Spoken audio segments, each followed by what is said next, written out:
갈라디아서는 갈라디아 지역의 여러 교회들에게 이 갈라디아 지역의 교회를 세운 사도 바울이 편지를 보낸 거지요.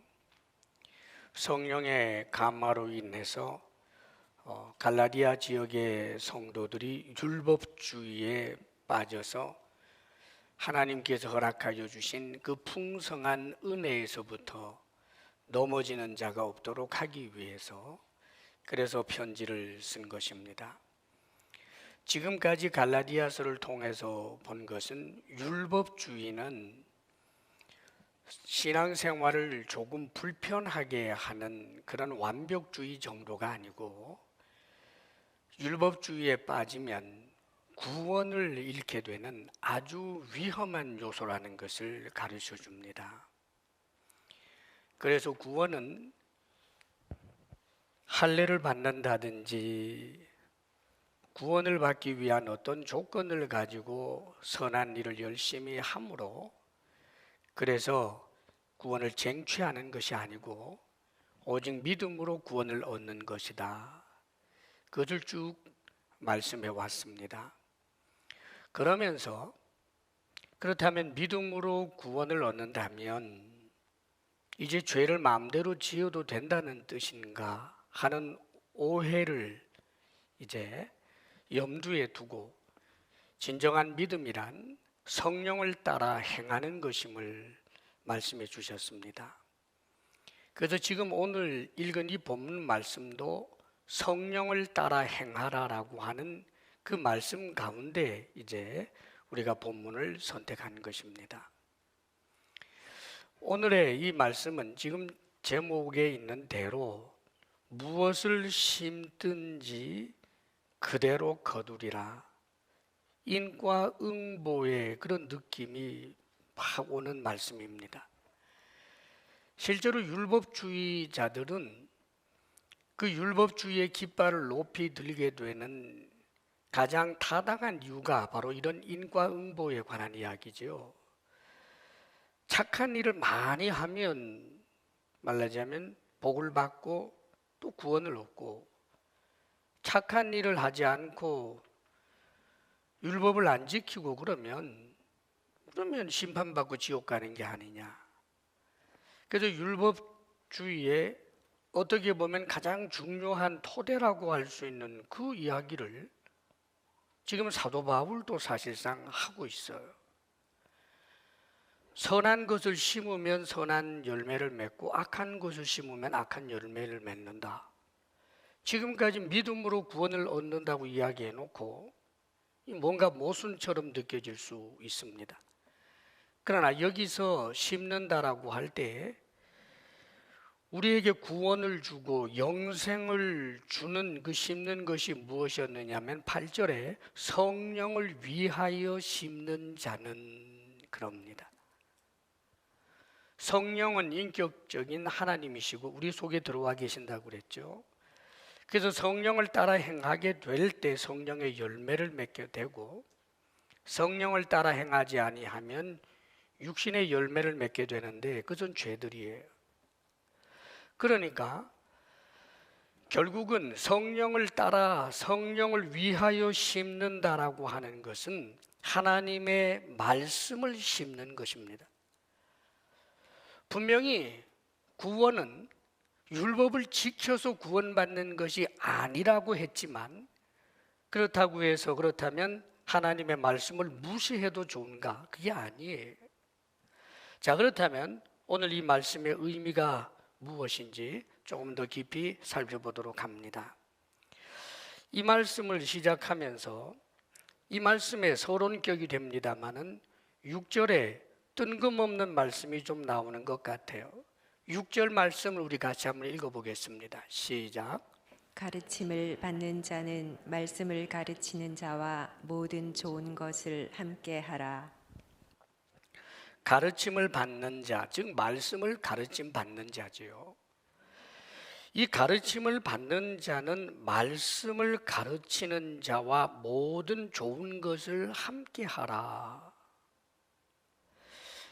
이 모든 좋은 것은 정신적으로, 경제적으로 좋다라고 하는 것, 내가 누리고 있는 말씀을 지금 가르침을 받는 자가 자신이 누리고 있는 좋은 것을 말씀을 가르치는 자와 함께 하라라고 말씀을 해요.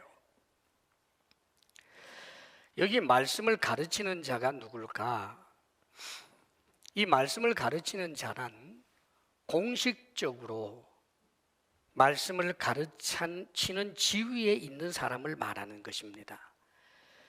초대교회 때로부터 특별히 바울이 교회를 세우게 되면 어느 지역에서든지 바울이 교회를 세울 때 짧게는 석 달, 또 길게는 2년, 3년까지 있어요. 그럼 교회를 세우면서 동시에 복음을 잘 받아들이고 믿고 믿음이 쑥쑥 자라나는 사람들을 특별하게 훈련을 시켜서 그들을 말씀을 가르치는 자로 세워놓고 나옵니다. 이 말씀을 가르치는 자란 초대교회 교사, 장로, 오늘로 말하면 목회자를 두고 하는 말이에요. 초대교회 시절에 교사와 이 장로라고 하는 것은 교회를 치리하는 것을 말합니다. 가르치는 것과 치리하는 것이 목회자에게 집중되어 있었어요. 그렇기 때문에 여기서 말씀을 가르치는 자라고 하는 것은 공식적인 이 목회하는 목회자, 오늘로 말하면 이들을 두고 하는 말입니다. 이 말씀을 가르치는 자와 모든 좋은 것을 함께 하라.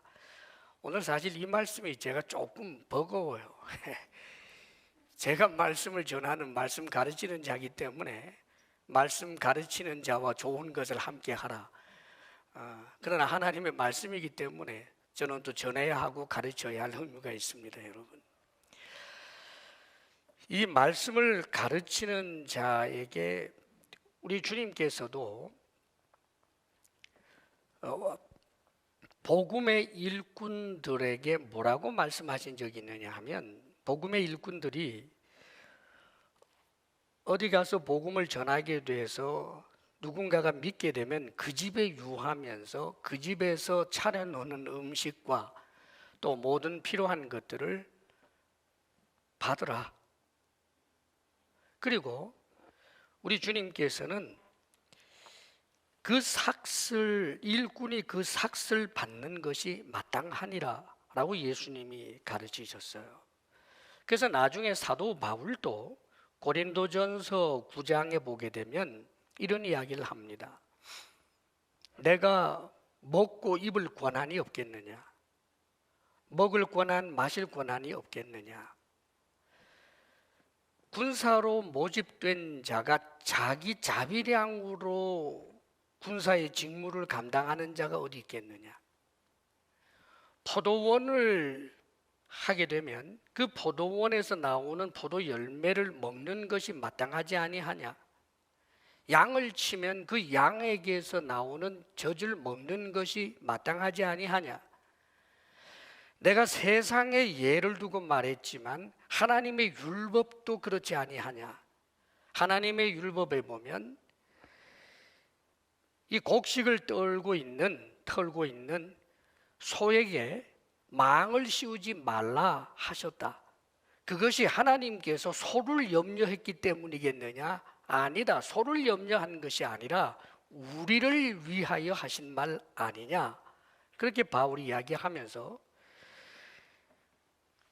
고린도전서 9장 11절에는 이렇게까지 말씀해요. 우리가 너희에게 신령한 것을 뿌렸은즉 너희의 육적인 것을 거두기로 과하다 하겠느냐? 성전에서 일하는 이들은 성전에서 나는 것을 먹고 제단에서 섬기는 이들은 제단에서 나는 것을 먹는다는 것을 너희들이 알지 못하느냐? 그러면서 자신에게 이런 권한이 있지만 이 권한을 내가 잠시 포기한 것이 없다 하고 고린도 교회에 이야기하는 것이 나옵니다. 초대교회 때로부터 또 구약에서로부터 계속해서 주의 일꾼을 향해서는 그 주의 성도들이 주는 공개를 통해서 이 땅의 모든 필요한 것을 공급받게 한 것이 사실 성경의 정신임에 틀림이 없습니다. 근데 여기에 우리가 잊지 말아야 할 것이 있어요. 가르침을 받는 자는 말씀을 가르치는 자와 모든 것을 좋은 것을 함께 하라. 여기에는 중요한 의미가 담겨 있어요. 누가 말씀을 가르치는 자와 좋은 것을 함께 할 수 있을까? 말씀의 가치를 아는 사람만 그렇게 할 수 있는 거예요. 우리는 가치 있는 일을 위해서 말하자면 나눕니다. 가령 아주 대단한 학자에게서부터 무엇인가 잠시 배우려고 할 때 대가를 지불할 줄 알지요. 심지어는 인기 연예인을 잠시 동원해서 그의 노래를 듣는다든지 그와 대면하게 될 때 그의 강의를 듣는다든지 그럴 때는 거기에 엄청난 대가 지불을 합니다. 우리가 무엇인가 수영을 배운다 해도, 골프를 배운다고 해도 거기에 합당한 여러 가지를 지불을 하게 되지요. 자, 그런데 말씀에 대한 가치를 알게 되면 그 말씀에 대하여 무엇인가를 지불해야 하는데, 그런데 여러분, 말씀의 가치를 알면 알수록 말씀의 등가라고 하는 게 없어요. 자, 대단히 뛰어난 기술자를 고용했을 때는 1,000만 원 줄 수도 있고 5천만 원 줄 수 있어요. 그의 기술력이 대단하기 때문에. 그런데 누구나 할 수 있는 쉬운 일 그저 하게 될 때는 100도 주기도 하고 200도 줄 수 있어요. 그가 하고 있는 일이나 기술에 대한 등가가 이 자본주의 사회에서는 그게 봉급이 된다는 말이에요. 그런데 말씀에 대한 가치는 뭘까요, 여러분? 말씀의 가치는 아는 사람만 알아요. 이 말씀은 우리에게 영생을 주고 우리로 하여금 하나님의 뜻을 따라 살 수 있도록 하는 것이기 때문에 이 말씀은 영원한 하늘나라에서 엄청난 상을 얻도록 하는 것이기 때문에 이 말씀에 대한 가치는 세상의 돈과 물질로 등가를 세울 수가 없어요. 그래서 교회에서 목회자들에게 주는 이 봉급을 봉급이라고 하지 않아요. 사례라고 합니다. 사례라고 그렇게 정한 의미를 여러분들이 알아야 돼요. 목회자들이 많이 배워서가 아니라, 더 뛰어나서가 아니라 말씀을 가르치는데 그 말씀의 가치가 너무 엄청난 것이기 때문에 거기에 맞는 등가를 세울 수가 없어서, 그래서 감사의 뜻으로 주는 거예요. 그런데 이 말씀의 가치를 알게 될 때는 감사가 감사로만 남아요. 말씀의 가치를 잘 알지 못하는 네가 볼 때는 이 목회자는 빈둥거리는 자고 일하지 않는 자고 참으로 주는 것이 아깝다라고 느껴질 수밖에 없는 것입니다. 그 이유가 뭘까요? 말씀에 대한 가치를 모를 때 그렇게 되는 거예요. 한국교회 위기 상황 가운데 하나는 이런 것이 있습니다. 여러분, 서로 싸워요. 목회자는 많이 달라고 싸우고 성도들은 안 주려고 싸워요. 둘 다 잘못된 것입니다. 말씀의 가치가 대단히 높은 것이긴 하지만 목회자는 사례를 받는 사람입니다. 다시 말하면 그 가치를 알아서 주는 것으로, 왜냐하면 거저 주었으니 거저 받으라라고 하는 말씀도 목회자는 마음에 담아둘 줄 알아야 되기 때문에 자신의 대응 문제를 가지고 싸우는 것은 목회자가 해서는 안 될 일입니다. 그러나 성도들 역시 목회자들에게 자신의 좋은 것을 나누고 교회 재정이 하나님의 은혜로 풍성하여 줘서 나누게 되게 될 때 그것을 여러분들이 고깝게 생각한다거나 그것을 인색하게 생각하는 것도 말씀의 가치를 제대로 몰라서 일어나는 일입니다. 사실 여러분, 말씀의 가치 아는 것 같지요? 아니요. 말씀의 가치 제대로 알고 적용하기가 굉장히 어려워요. 성경에 이 말씀의 가치로 인한 그 문제가 예레미야 42장에 보면 잘 나와요. 예레미야 이 시대에 이 지금 42장의 그 배경을 여러분이 기억하시면 좋겠어요. 뭐냐면 이스라엘, 특별히 남왕국 유대가 바벨론에 의해서 이제 망했습니다. 예루살렘이 초토화되었고 수많은 사람이 죽었고 왕도 끌려갔고 또 많은 사람들이 포로로 잡혀갔습니다. 완전히 전쟁에 졌고 황폐해졌어요. 그런 와중이었는데 이 바벨론에서 한 사람을 총독으로 세워놨어요. 그래서 이 총독이 미스바라고 하는 곳에서 살고 있었는데 예루살렘 북쪽에 한 13km 정도 떨어진 그곳에 총독 그다랴가 살게 됩니다. 그러면서 그 그다랴 총독에게 포로로 잡혀가지 않은 정말 약한 사람들도 있을 거 아니에요? 그들에 대해서 질서를 세우고 네가 여기에서 총독으로 그렇게 살 것을 그렇게 바벨론 쪽에서 요구를 했던 것입니다. 그리고 난 다음에 보니까 이 그다랴 총독이 있는 곳에 포로로 잡혀가고 있었던 예레미야도 돌아오게 돼요. 왜냐하면 예레미야가 어떤 사람인 것을 알고 저 바벨론의 대장군이 그에게 선물까지 주면서 돌려보냅니다. 할 수 있으면 우리 같이 바벨론으로 가자. 그러면 너 잘 대우해 줄게. 그러나 나는 우리 백성들하고 함께 있어야 되겠다라고 이제 예레미야가 말하니까 선물까지 주면서 돌려보내요. 그래서 예레미야가 이 미스바에 와서 그다랴 총독하고 함께 있게 된 거예요. 그 소문이 나니까 패잔병들, 전쟁을 하다가 살아남았지만 들의 산에 숨어있던 사람들, 그리고 지휘관들, 이런 사람들, 살아남은 사람들이 하나둘 이 미스바에 모이기 시작하는 거예요. 그래서 총독을 통하여 총독의 그런 통치를 받으면서 한 7개월 남짓 살다가 일이 터집니다. 어떤 악한 자가 이 총독을 암살하고 도망을 갔어요. 이제 난리가 났습니다. 여기 있다가는 바벨론에서 자신들이 세운 총독을 죽였으니까 군사를 보내서 자신들을 진멸할 것 같은 그런 위기의식을 갖게 되는 거지요. 그런데 이들이 그 지휘관들을 중심으로 해서 모두 모여서 의논한 끝에 선지자 예레미야를 찾아와서 이야기를 하는 거예요. 그 이야기가 42장에 나오는 것입니다.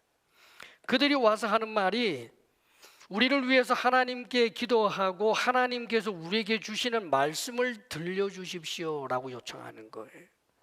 그러면서 이들이 했던 말이 이런 말입니다. 우리가 당신을 우리 하나님 여호와께 보내면 그의 목소리가 우리에게 좋든지 좋지 않든지를 막론하고 순종하려 함이라. 우리가 우리 하나님 여호와의 목소리를 순종하면 우리에게 복이 있으리이다. 말씀의 가치를 아는 것이죠. 하나님께서 예레미야 당신을 통해서 우리에게 주시는 말씀이 우리에게 좋든지 나쁘든지 우리는 순종하겠습니다. 순종하면 그게 복이 될 것입니다 라고 이들이 고백을 한단 말이에요. 열흘이 지난 후에 예레미야가 기도하고 하다가 드디어 하나님께서 응답해 주셨기 때문에 열흘이 지난 다음에 이들을 불렀어요. 하나님께서 이렇게 말씀하신다. 하나님께서는 너희들이 다른 데로 가지 말라고 하신다. 하나님은 지금 이 유대 땅에 너희들이 머물러 있으라고 하신다. 두려워하지 말아라. 너희들이 머물러 있게 되면 여기에서 농사도 짓고 포도원도 가꾸고 그러면서 살 수 있게 된다. 그러나 여기를 떠나서 너희들이 만일 애굽으로 가게 되면 애굽에 기근도 없고 애굽에는 전쟁의 나팔 소리도 없고 애굽에는 전쟁의 칼날이 없다고 판단해서 애굽으로 가게 되면 칼날이 너희들을 따라올 것이고 기근이 너희들을 따라갈 것이고 전염병이 너희들을 따라가 너희들이 애굽에서 죽을 것이다. 이렇게 말씀을 전했어요. 그런데 여러분 어떤 일이 일어났는지 아세요? 거짓말하지 마. 거짓말하지 말아라 예레미야야. 하나님이 너에게 우리를 애굽으로 가지 말라고 말씀하셨을 리가 없어. 너 우리를 전부 저 바벨론 사람들에게 넘겨주고 너 돈 받아 먹으려고 그러지. 그리고는 이들이 모두 애굽으로 가는데 혹시 예레미야가 바벨론 사람들에게 고발할까 봐 예레미야까지 억지로 끌고 가버리고 맙니다.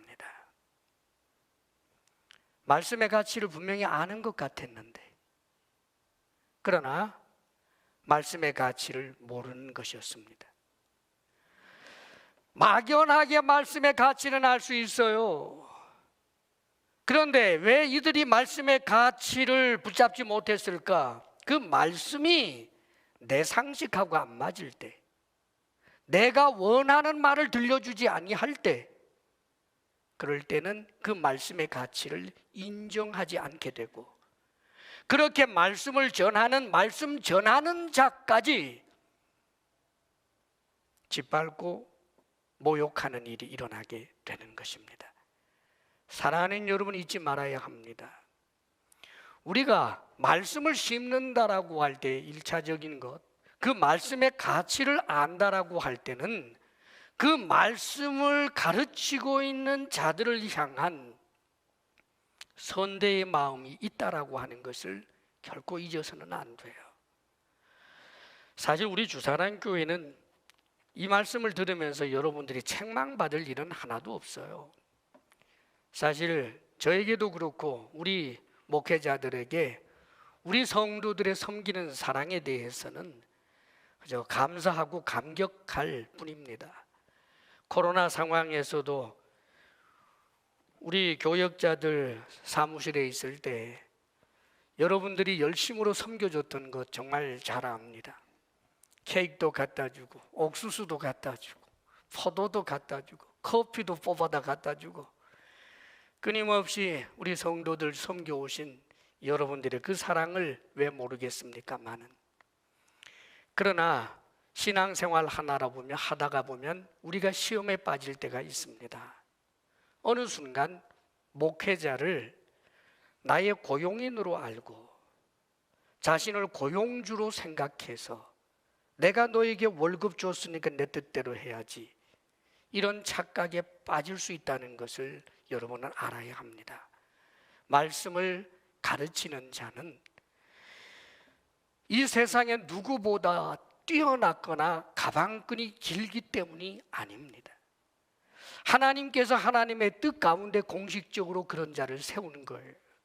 최정도 목사가 여러분들 앞에서 설교하지만 솔직히 말해서 여러분들 가운데 어쩌면 본문 말씀을 주고 시간을 일정 부분 주고 난 다음에 설교하라고 하면 나보다 더 잘할 사람 분명히 있습니다. 여러분, 성경도 목회자보다 더 잘 알 사람도 있습니다. 하나님께서 그런 실력을 가지고 세운 것이 아닙니다. 당신의 뜻을 따라서 놀랍게도 참으로 되지 못하고 연약한 나 같은 자를 하나님께서는 목회자로 세우기도 하는 것입니다.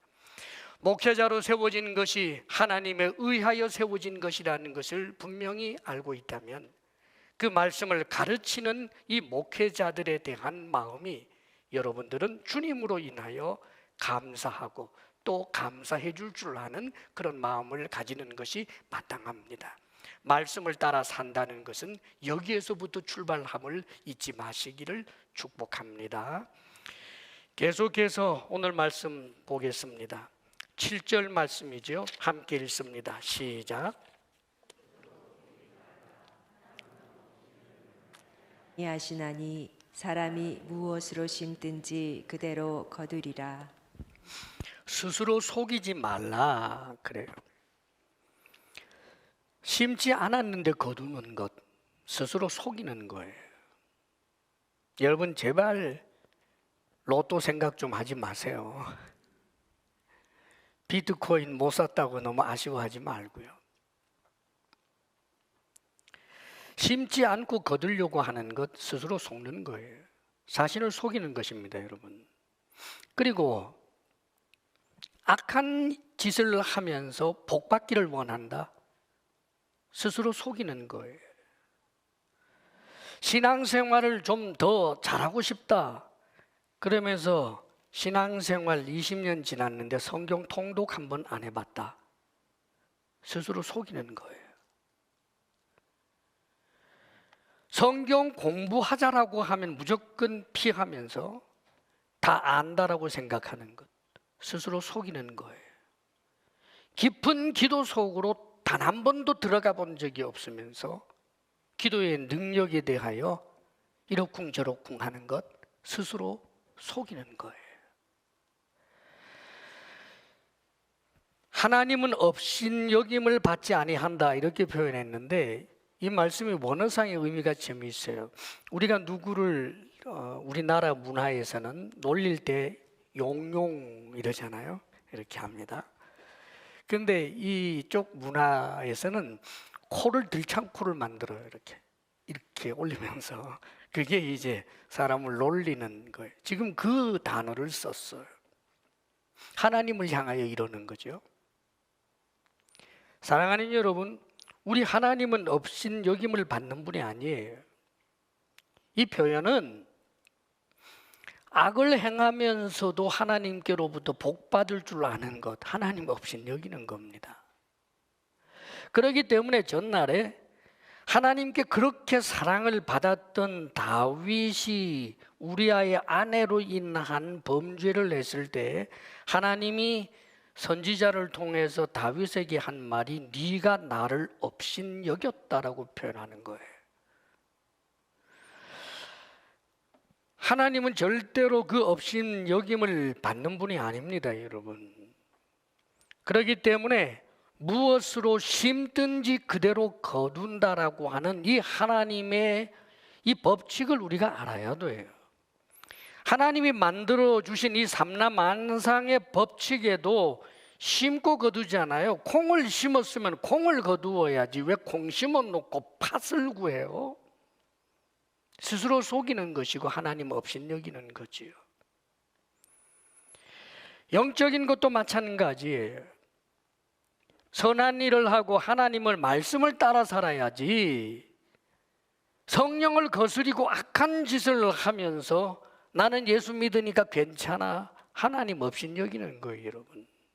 그런 믿음은 없어요. 조금 더 깊이 들어갑니다. 8절 말씀을 우리 함께 읽어볼까요? 8절 다 같이 시작. 자기의 육체를 위하여 심는 자는 육체로부터 썩어질 것을 거두고 성령을 위하여 심는 자는 성령으로부터 영생을 거두리라. 자기의 육체를 위하여, 이 육체는 아담적 본성이라고 얘기했죠. 그래서 이 죄의 그런 욕심을 따라서 소욕을 따라서 계속해서 하게 되면은 좋지 못한 악한 열매들을 맺게 되는데 그것은 반드시 썩어질 거예요, 여러분. 그러나 성령을 위하여 심는 자는 성령으로부터 영생을 거둔다. 이 관계를 우리가 잘 좀 생각했으면 좋겠습니다. 성경에 보면 다윗처럼 큰 복을 받은 사람이 등장해요. 여로보암이라고 하는 사람입니다. 여로보암. 북왕국 이스라엘의 시작이 되는 왕이에요. 어떻게 이런 일이 일어나느냐 하면 우리가 잘 아는 대로 솔로몬 왕이 늙어서 굉장히 타락해 버리잖아요.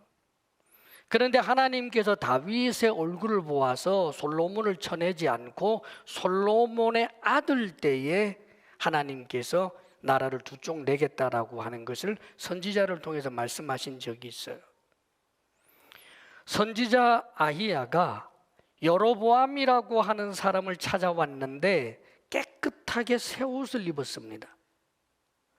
그런데 이 새 옷, 즉 겉옷을 갑자기 이 선지자가 벗더니만 쭉쭉 찢어요. 그 새 옷을 12조각으로 찢어내고 난 다음에 10조각을 세워가지고 이 여로보암에게 주는 것입니다. 하나님께서 당신에게 10지파를 맡깁니다. 그러는 거예요. 그러면서 하나님께서 하신 말씀을 똑똑히 들어라 하면서 한 이야기가 이것이었습니다. 네가 만일 내가 명령한 모든 일에 순종하고 내 길로 행하며 내 눈에 합당한 일을 하며 내 종 다윗이 행함같이 내 율례와 명령을 지키면 내가 너와 함께 있어 내가 다윗을 위하여 세운 것 같이 너를 위하여 견고한 집을 세우고 이스라엘을 내게 주리라. 하나님의 약속이에요. 얼마나 좋았겠어요? 그리고 정말 하나님의 약속대로 그가 나라가 둘로 나누어주면서 10지파의 왕이 됐습니다. 여러분.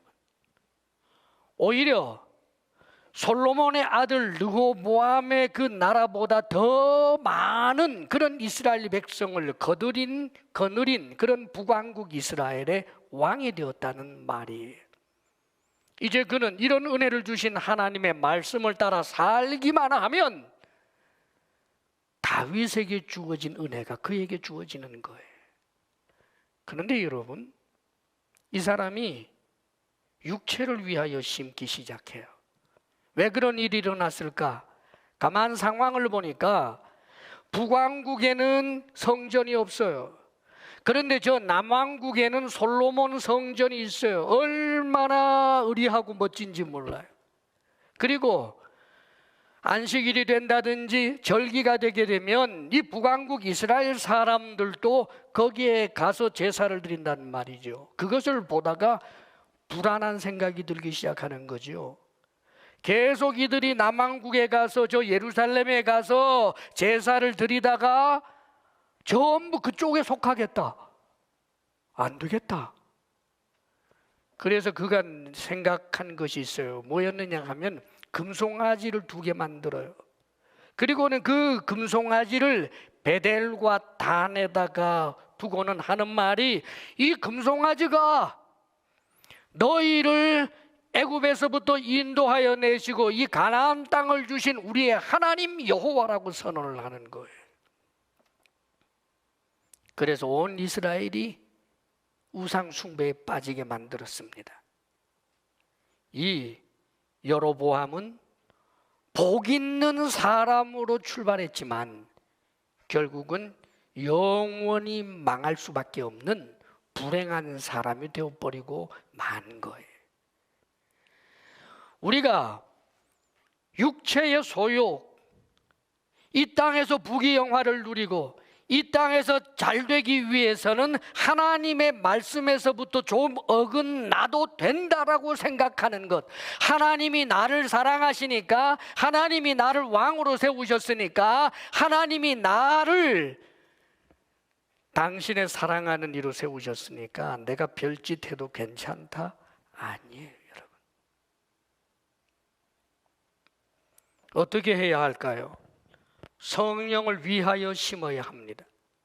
성령을 위하여 심는다는 것은 성령을 알아야지요. 성령은 하나님의 영입니다. 진리의 영입니다. 성령은 절대로 말씀 바깥으로 우리를 인도하는 법이 없어요.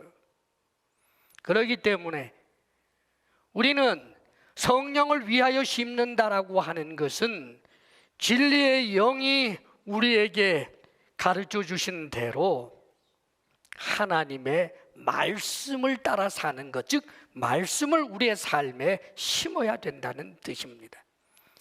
우리 주님을 믿는다는 것이 무엇일까요? 믿음과 미신을 제발 구별하십시오.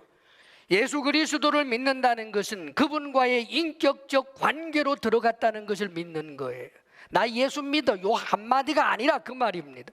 내가 예수님을 믿는다는 것은 그분이 나의 주님, 그분이 나의 왕, 그뿐만 아니라 하나님께서 나를 사랑하셔서 당신의 아들을 주시기까지 하신 그 사랑의 관계, 이 모든 것을 믿는 거예요.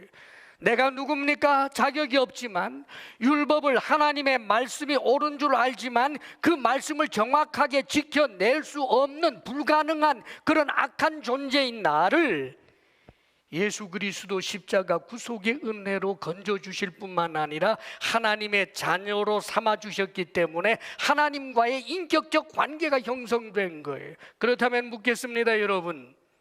나를 하나님 자녀 삼아주시기 위해서 내 죄를 탕감하기 위하여 하나님의 아들까지 주신 그 하나님 앞에 하나님, 날 당신 아들 삼아주느라고 당신의 아들을 십자가에 못 박아 죽였죠. 나 그럼 이제 제 마음대로 지을게요. 이게 되겠어요, 여러분? 그게 믿음이냐고요? 그럴 수 없단 말입니다, 여러분.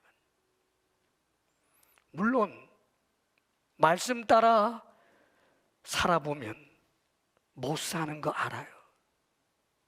그런데도 말씀을 따라 살기 위한 몸부림이 있고, 그것 때문에 울고, 그것 때문에 성령의 지배받기를 원하고, 성령의 도우심을 받기를 원하고, 늘 아버지께로, 늘 주님께로 나아가는 이 마음, 그가 버림받는 자가 될 수 있겠습니까, 여러분?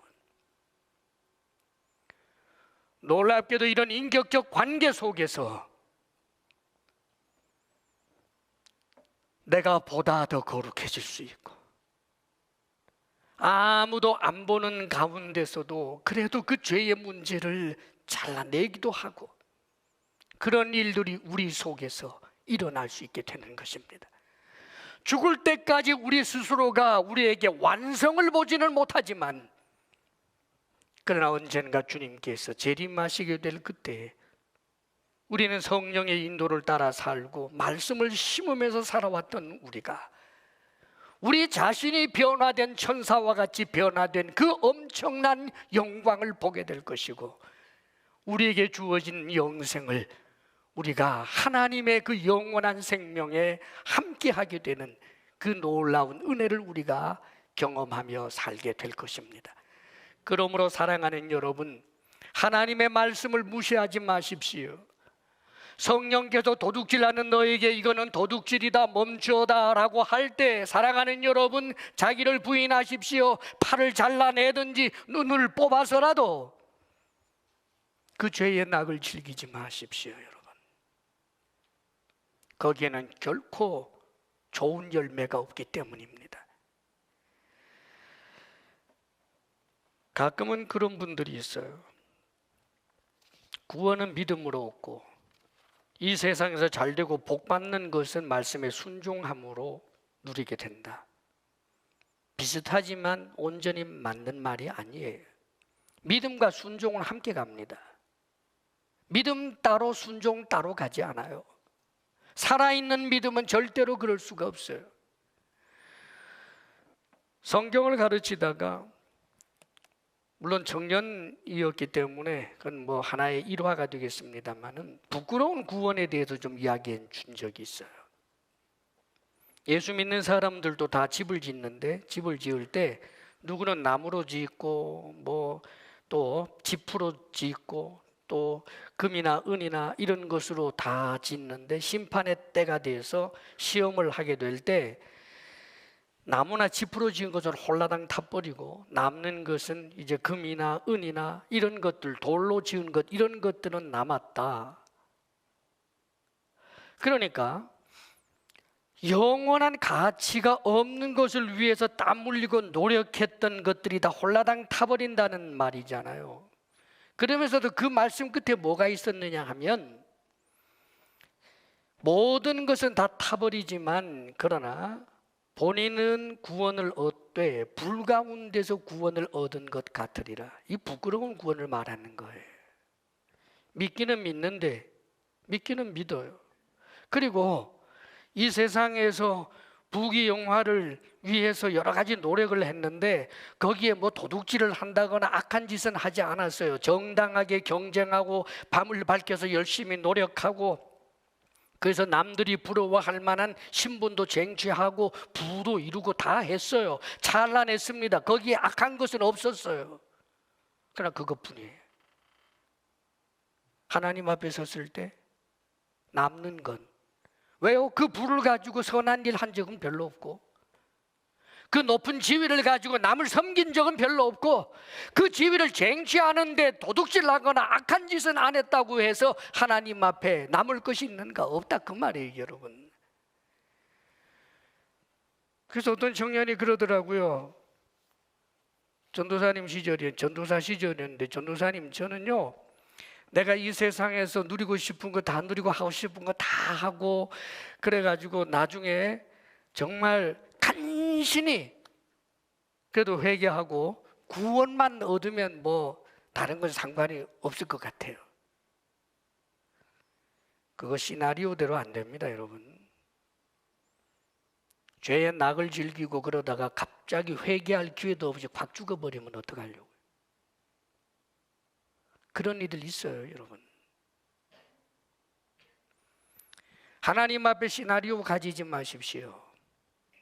지금을 소중히 여기십시오. 지금 하나님 앞에서 하나님께서 내게 원하시는 그 말씀을 내 삶에 심으십시오. 하나님께서 반드시 우리에게 크고 좋은 것으로 넉넉하게 허락하시는 법입니다. 이 말씀을 믿으시기를 주의 이름으로 축원합니다. 주의할 점 하나가 있어요.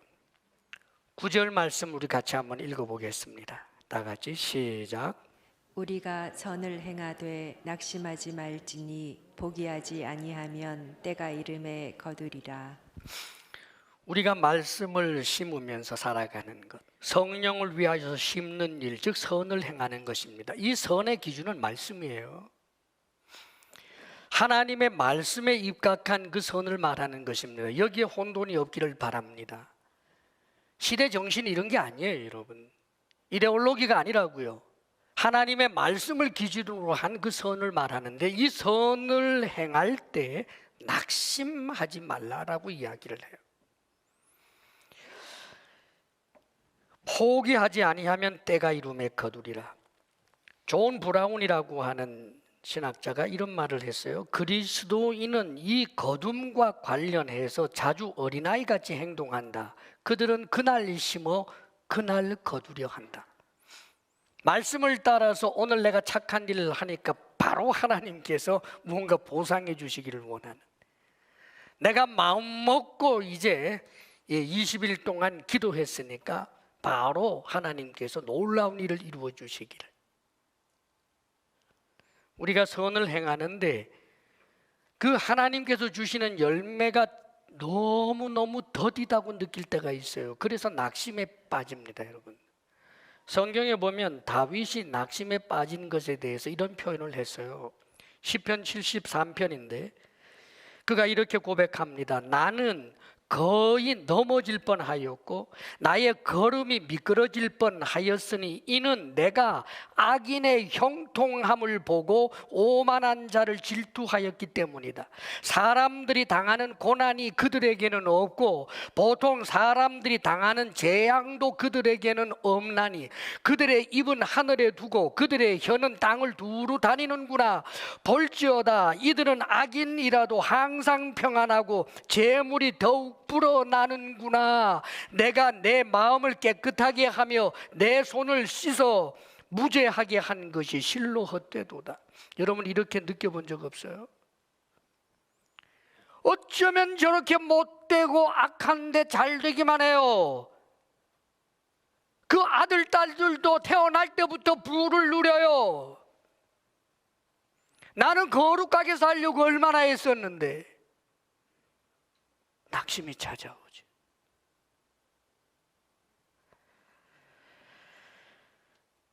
그런데 다윗이 이렇게 고백합니다. 하나님의 성소에 들어갈 때에야 그들의 종말을 내가 깨달았나이다.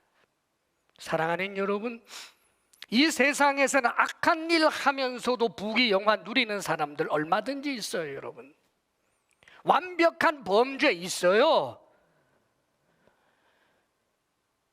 악인이 형통하는 것을 보면서 내가 선한 일을 열심히 하는 것이 하찮아 보이고 속상해 보이지만 잊지 마십시오. 아직은 수확의 때가 아니에요. 진정한 수확의 때는 우리가 하나님 앞에 서게 되는 그날입니다. 또 예수님이 재림하시게 되는 그날입니다. 여러분, 선한 일을 하기 위하여 억울함도 당하고 남이 알아주지도 않았고 내가 손해본 그 모든 거룩한 땀방울이 결코 헛되지 않다는 것을 믿으시기를 바랍니다. 그러므로 사랑하는 여러분, 10절 말씀입니다. 그러므로 라고 말씀하잖아요. 10절 말씀 우리 같이 한번 읽어요. 시작. 그러므로 우리는 기회 있는 대로 모든 이에게 착한 일을 하되 더욱 믿음의 가정들에게 할지니라. 예, 기회 있는 대로 모든 이에게 착한 일을 해야 합니다. 기회 있는 대로, 이 기회, 이게 뭘까요, 여러분? 우리는 이 세상에 우연이 없다는 것을 믿어야 합니다. 내 눈에 힘들고 어려운 사람이 내 눈에 보였어요. 어떤 사람의 처지와 형편이 내 귀에 들렸어요. 그걸 우연이라고 생각하지 마십시오. 선한 일을 할 기회예요. 기회 있는 대로 모든 사람에게 선한 일을 하고, 한 가지 먼저 해야 될 우선순위는 더욱 믿음의 가정들에게 하라라고 말합니다. 이 믿음의 가정은 믿는 사람들의 각 가정 하나하나를 두고 말하는 것이 아니라, 예수 믿는 사람이라고 하는 것은 하나님 아버지로 모시고 있는 가정이고 가족이에요. 영적 가족이라는 말입니다. 영적 가족을 돌봐줘야 된다는 뜻이에요, 여러분.